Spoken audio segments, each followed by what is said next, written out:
আমরা সম্পন্ন করে দিলাম।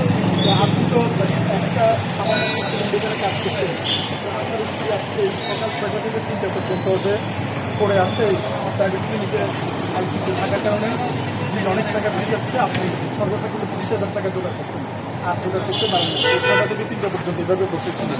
তো এখন তো আল্লাহ রহমতে আমরা এই সমাধান করে দিয়েছি। তো এখন তো চলে যাবেন।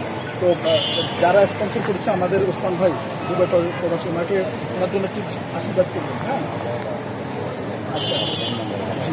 আবারও আমরা ওনাকে বিদায় দেওয়ার আগে সামারিটা বলছি। বিষয়টি হচ্ছে, ওনার নাম হচ্ছে কি নাম বলছেন, কাজল শীল। উনি একটা সেলুন দোকানে কাজ করে সামান্য বেতন পায়, যেটা দিয়ে সংসারে চলে না।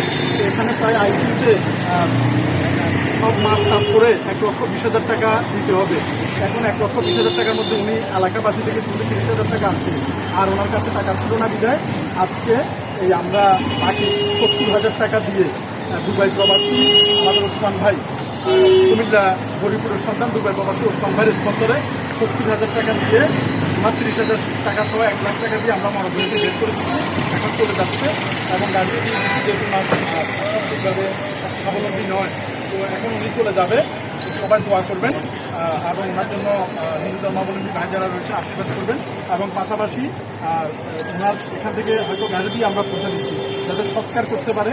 এজন্য আমাদের ওসমান ভাইয়ের স্পন্সর আরও 5,000 টাকা দিয়ে দিচ্ছি যাতে সৎকারের কাজটা সম্পূর্ণ করতে পারে। আবারও বলছি, মোট 75,000 টাকা স্পন্সরকারী দুবাই প্রবাসী কুমিল্লার পরিপূর্ণ সন্তান ওসমান ভাইকে আন্তরিকভাবে ধন্যবাদ জানাচ্ছি। ভবিষ্যতে এই ধরনের মানবিক কার্যক্রম আমরা অব্যাহত রাখবো।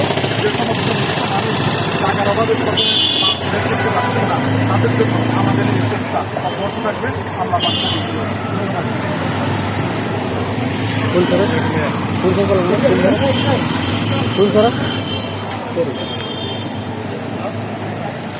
গাড়িটাকে দিয়ে দিব না